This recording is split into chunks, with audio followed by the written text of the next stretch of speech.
លើមកហើយគូឯករបស់យើងសីសខ្សែទឹកក្នុងបាទ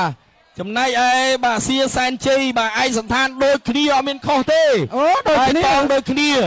ឡូវយើងមើលទាំងអស់គ្នាមកសូមសម្លេងខ្លាំងបាទអូ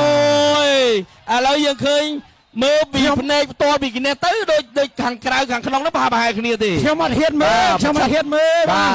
ខ្ញុំអត់ហ៊ានមើលដោយសារគេបាំងបាទសូមអង្គុយចុះបាទឥឡូវយើងបន្តទស្សនាបាទប្រហែលគ្នាល្អណាស់សីសឯកសន្តានបៃតងបាទចំណែកឯសៀសែនជ័យបាទសូមទូកកម្លាំងមកទូកបាទសូមទូកបាទ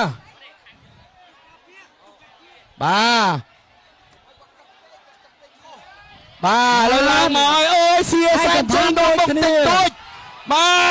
មិនអើយនេះអាយ៉ាក្រៅល្អមិនអើយសីសមិនអើយសីសទៅអត់ទេសៀសែនជ័យ